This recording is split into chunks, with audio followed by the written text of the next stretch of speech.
S26 Ultra new updates are confirmed, but does it really worth it going from S25 Ultra to S26 Ultra? Even S25 Ultra is right now on a discount which you can avail from a prior listed in this video. The first look of S26 Ultra was out, and when compared to S25 Ultra, there were some big changes in it. Samsung increased the size of S26 Ultra compared to S25 Ultra, but it is so minimal we barely even notice. Now, iShiniverse shared the actual size of S26 Ultra and S25 Ultra, where S26 Ultra is slightly larger with 163.4mm compared to 162.8mm. So a 0.6mm larger compared to the S25 Ultra, and 77.9mm compared to 77.6mm wider, 0.3mm wider compared to the S25 Ultra, as S26 Ultra will be featuring a 6.9 inches display, a gigantic smartphone. There's just a small difference in the S26 Ultra and S25 Ultra. The peak brightness and other display information is not confirmed yet, but what I'm expecting, we may see a new M14 panel on S26 Ultra, which will going to boost the peak brightness of S26 Ultra from 2600 nits on S25 Ultra to 3000 nits on S26 Ultra. And we may see a new Gorilla Glass armor version with anti-reflective coating. Although with this, Samsung is going back to older design. The S26 Ultra corners are more curved compared to the S25 Ultra, which looks like the Galaxy S21 Ultra. Yes, the iconic boxier design of Note lineup is about to end, although the sides are flat, which gives you a better grip to it. I kinda like sharp corners, but no more on S26 Ultra.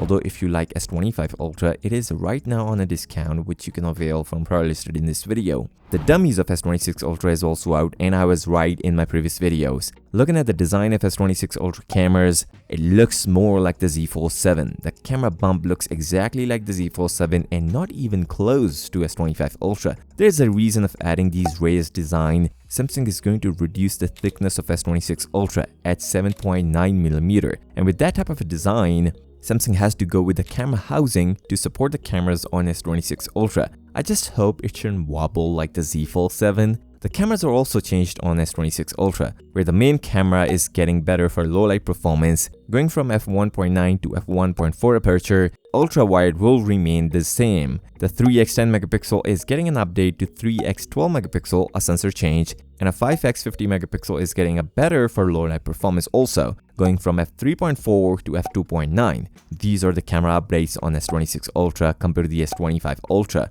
Apart from this, the processor is getting a real upgrade next year. Now, every year there is a debate on Samsung phones, Exynos processor or Snapdragon, and this time I've got information about the both processor, and you guys might be shocked. First, the next generation Snapdragon 8 Elite is not named as Snapdragon 8 Elite Gen 2. Instead, they will call this processor Snapdragon 8 Elite Gen 5. And things didn't stop here. Samsung will going to use an overclocked version of Snapdragon 8 Elite Gen 5. According to the source, the chip's current main frequency is 4.61 GHz, with the two 4.61 GHz super cores plus 6 3.63 GHz large cores and Adreno 840 GPU at 1.2 GHz. Currently, the first wave of new smartphones from Xiaomi, Honor, iQOO, OnePlus, and Realme are running at 4.61 GHz. Samsung is launching a 4.74 GHz high-frequency version, and domestic phones will follow suit next year with the 4.74 GHz version. This means the S26 Ultra will be the first phone to get the overclocked version of this processor. Now, there is no real Geekbench scores for this processor,